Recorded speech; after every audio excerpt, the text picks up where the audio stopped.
I'm about to share my screen. What I'm going to do today is virtually read what I've prepared on changing speech to text and having it read back aloud to you. And why I'm reading the text is that every time I come up to a bit that says, this is how you do it, I'll then go into a different screen to show you how to do it. So that's my intention. So I'll just open my notes. And at this stage, I wanted to, just as I've said, I'm not doing a PowerPoint, but I'm simply going through a list of instructions. I wanted to go back a little bit to my original talk and say again the question that the trainers always said to me when I'd go and say, how do I do this? And they would say, have you Googled that? And in order to prepare this little afternoon's go, I did it many, many, many times. I just want to remind everybody that to Google simply means to search the internet for something. You don't need to use Google if you don't want to.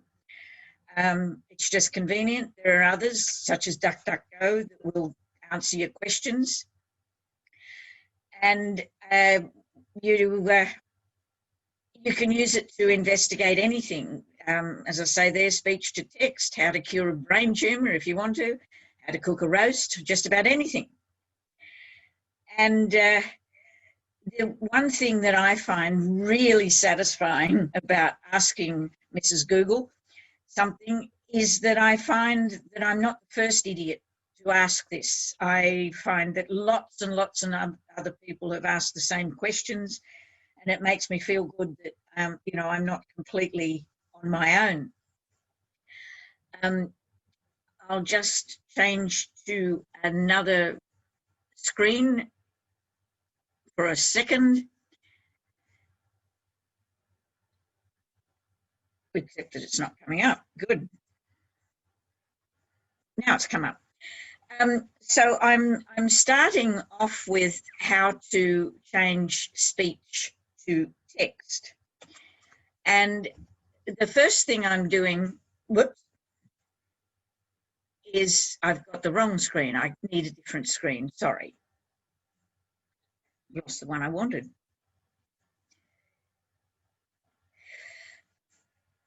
I can't move those. Okay, I've moved them now.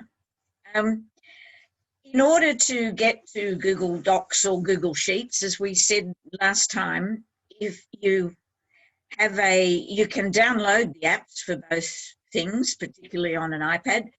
But if you have a Gmail account or a Google account, you can go into your Gmail page, and over on the top right-hand corner, you have the 9 dots. You can click on the 9 dots. Somebody tell me that this is working, please. And go down and find Google Docs. And you can open up a new page by going down to the bottom right corner, create a new document. Or in my case, I've already opened some, and I'm going to open this one called Docs Dictation. And what I'm going to do is show you a few ways of making speech to text. The first one is to click on Tools, go down to Voice Typing, and you see a microphone on the left-hand side. And if you click on it, it will now start recording the things that I am saying.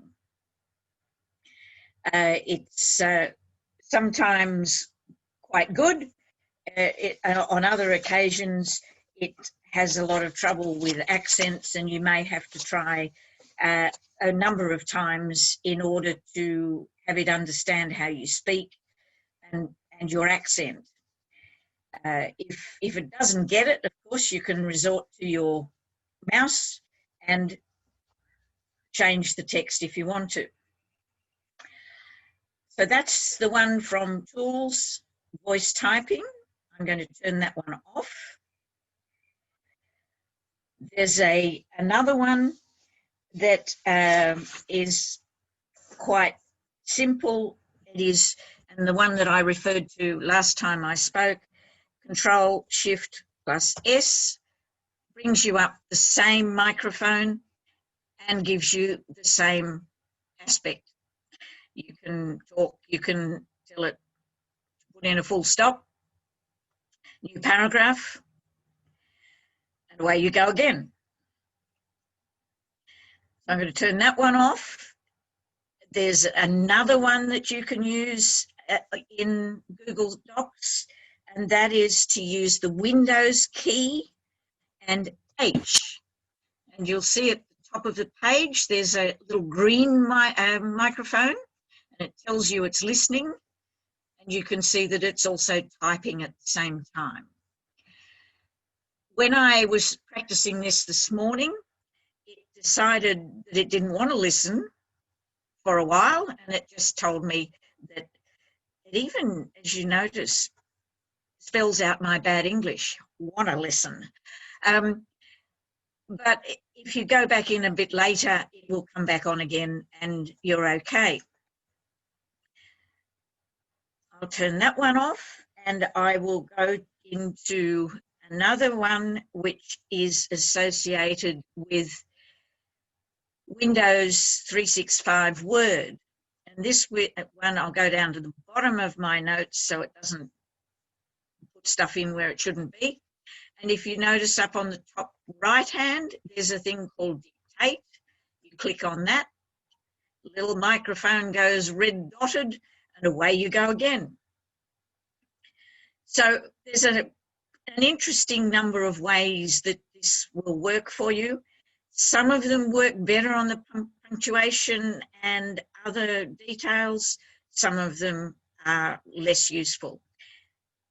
And sometimes they change their mind. Some don't want to work anymore. So you turn that one off, and then I want to go over to an iPad just for fun. I might have to re-image it. I'm sorry, it doesn't like to stay imaged. So if you wait for me just a second, I'll show you what to do in on an iPad.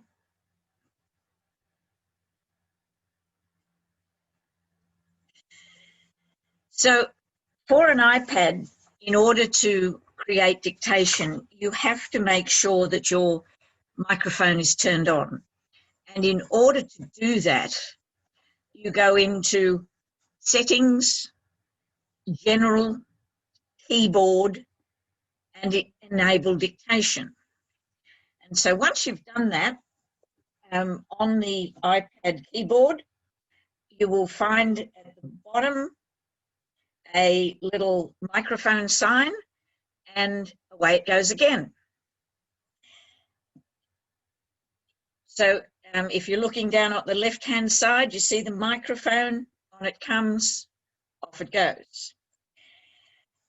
One little frustrating thing that I found with this was that when I used my attachable keyboard, it wouldn't work. So I had to go back to Mrs. Google and say, what have I done wrong? And she told me that I had to go back into Settings, General, Keyboard, and Dictation Shortcut. Having done that, it told me that if I wanted to use my keyboard, get rid of that. If I wanted to use my keyboard, I had to double click on Control, which I'll now do. Oops. Except that it's now decided to drop back out of that screen. It's very frustrating when I was doing this because you have to constantly go back into it.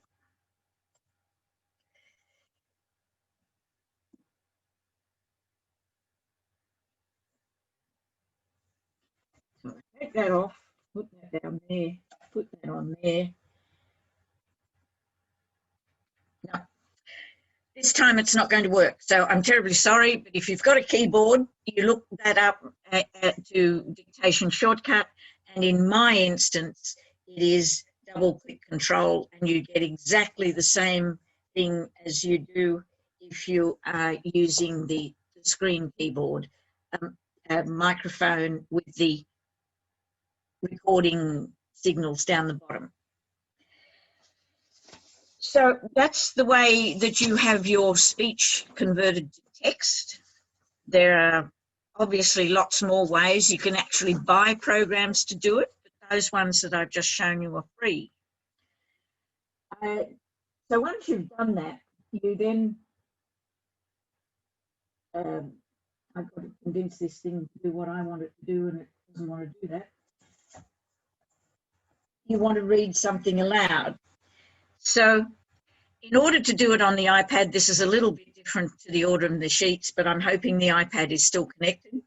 So if you want it to read aloud, you go in and you double click on the area that you want it to read, and you can see that afternoon has become highlighted. And if you want it to read that first line, you move it along and then you hit speak.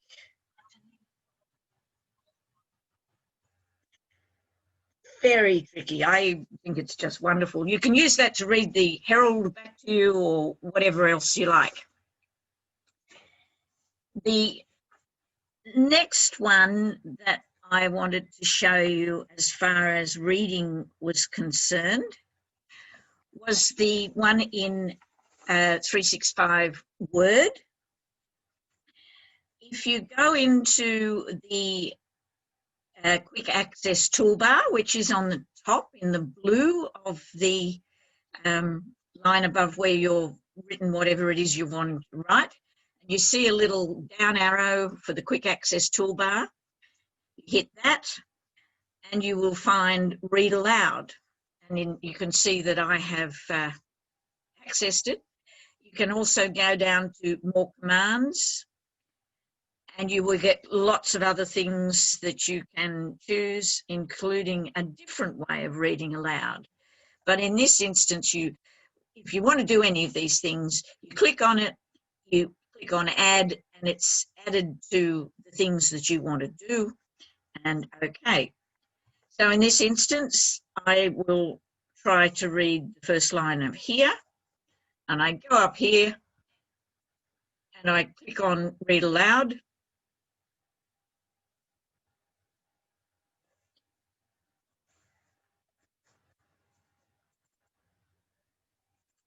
I'll try the other one. So he only wanted to read the first line, first word.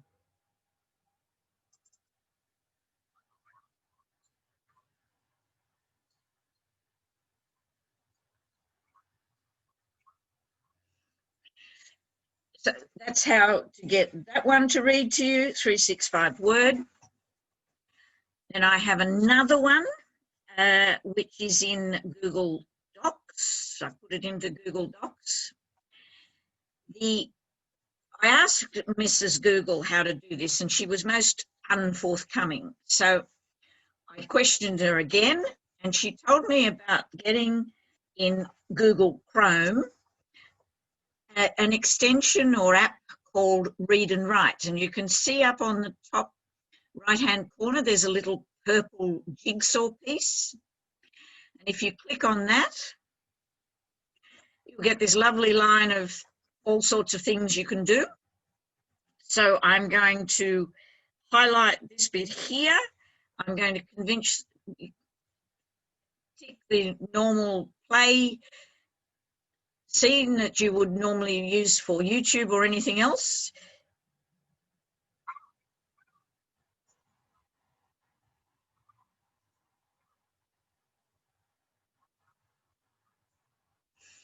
And you can stop it again. So there are the ways. Somebody last time when I did the lecture on Google said, can I elaborate on how to change speech to text and how to read it aloud? And so, as you can see, there are a number of ways of doing it, and I've shown you them fairly quickly on here, but they're in the notes that Paul will put on the website, and you can just follow them through and get them at your leisure. The next thing I was going to do was to go into Google Sheets. Wrong screen. Is that the one I want? No, that's not the one I want. That's not the one I want either.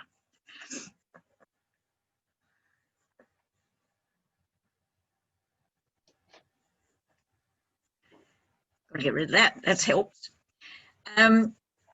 So if I go over here to my email, my Gmail account again, I go over to the 9 dots. I come down and I find Sheets. Now, I asked last time how many people used Sheets, and nobody put their hand up.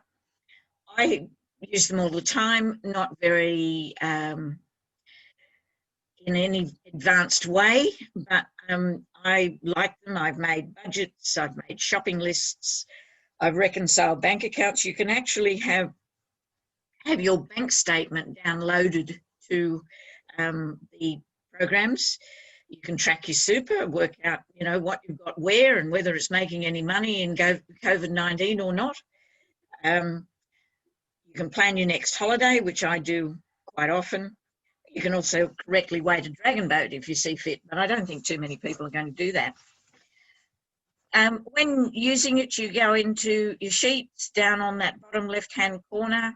Again, you can create a new spreadsheet, or you can choose a template, and that is where you get lots and lots of examples of what you can do with sheets. In this instance, I've made a couple of things beforehand, one of which I used quite some time ago when I went on a trip to Antarctica. And I do this all the time when I'm going away for a period of time and going to different things. I put the date, I put what sort of day that was. I found that that was very useful, because if you're just running down by date, I would often book something on a Sunday that obviously didn't go on a Sunday. So I put all the days of the week down, and then I just put in what I'm going to do. As you can see, I had to go to Montevideo, stay overnight in a hotel, join the ship. Then on the next day, we flew to Buenos Aires, and which hotel I was in, even how much it was going to cost me a night. The other good thing about this is one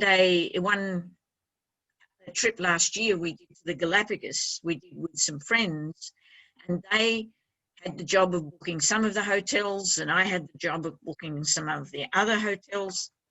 And so what we did was, up here on the right-hand side, it says share, and you can actually send this spreadsheet to somebody else. And what happened was that, of course, Kathy filled in her hotel and the costs that she'd booked, and I filled in mine, and we shared them between each other, and everybody knew what everybody was doing. So the other thing about sheets, and this is another little one that I set up, I hope I'm not sort of being too basic, but I decided I would try and show you how to work out a yearly spend by putting in 3 months worth of data.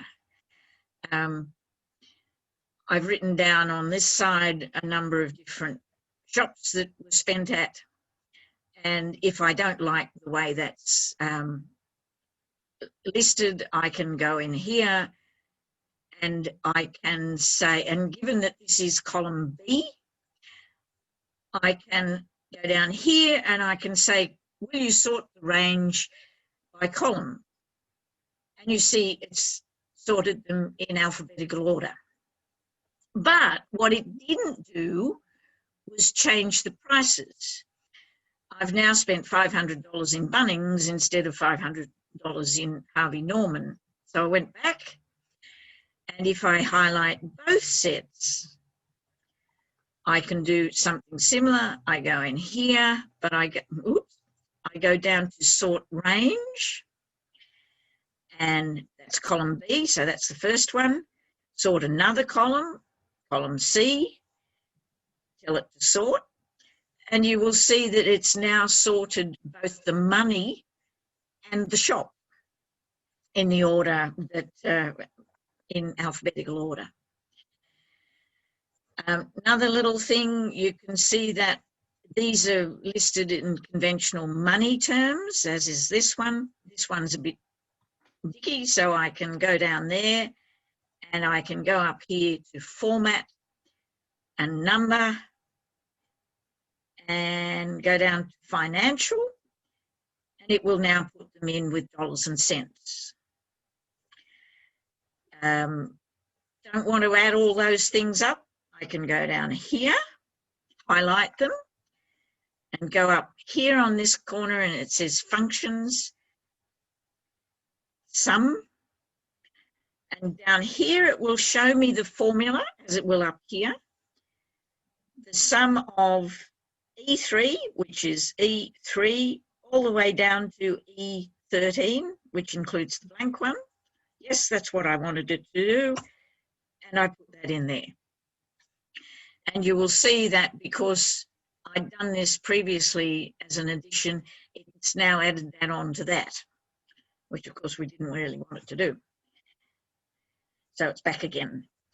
The other thing that you can do is in here, if I've said these are per quarter, I can change this to a year by multiplying by 4.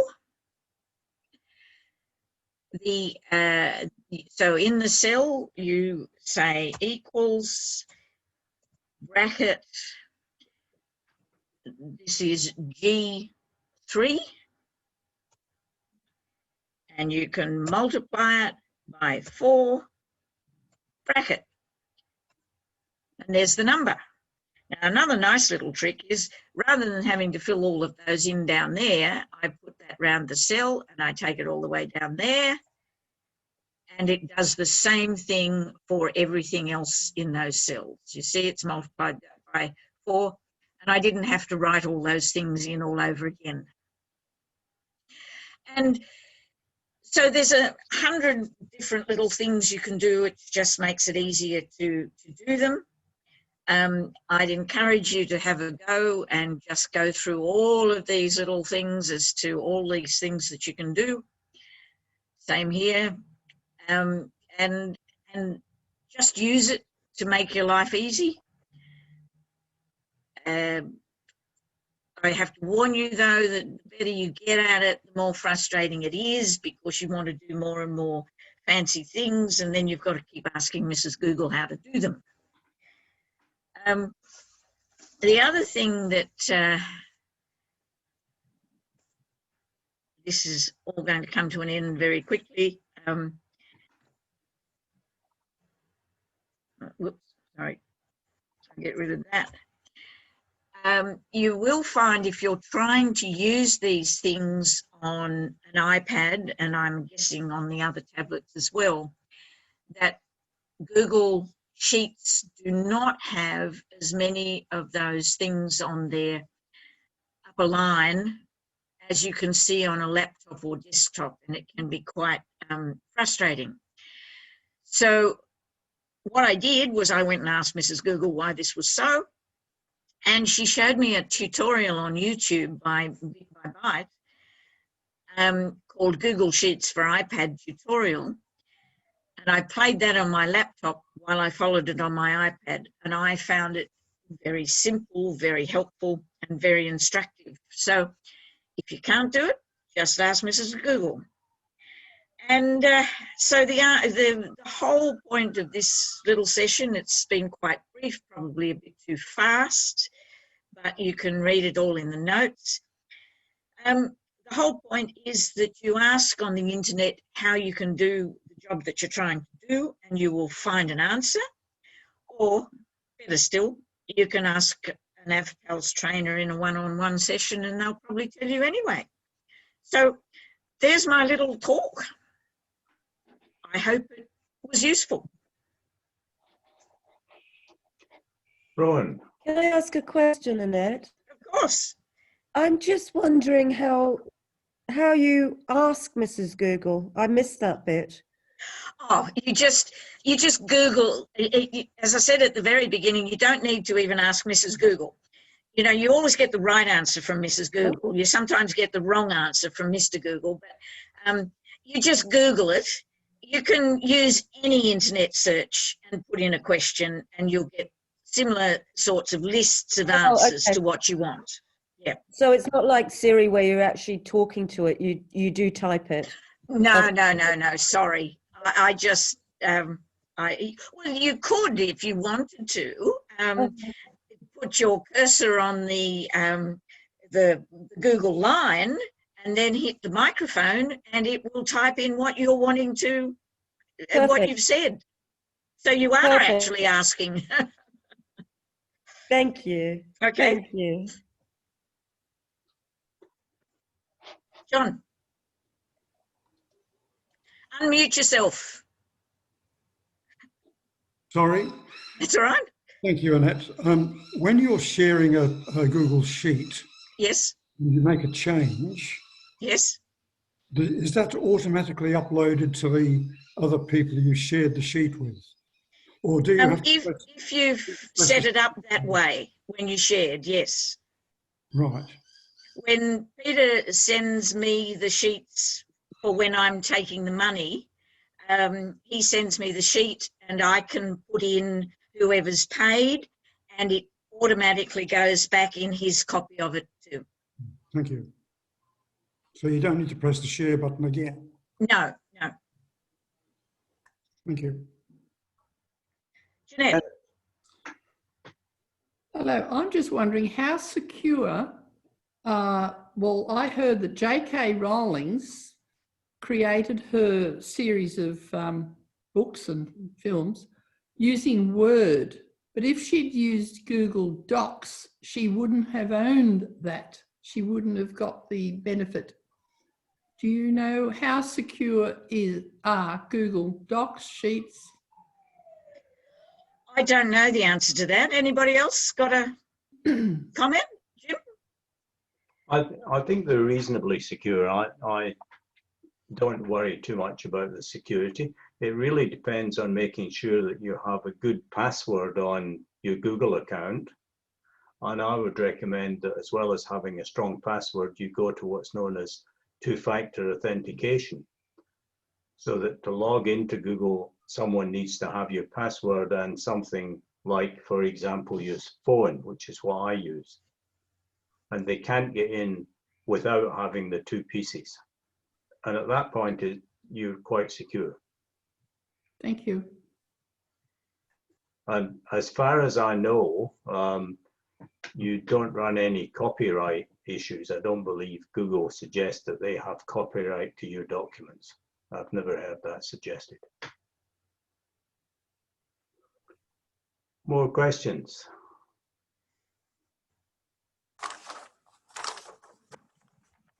Jim, can I just say something, please? You may have already received term 4 Newport schedule, which is a bit shorter than normal, but it starts off on the 13th of October with discover new things your iPad can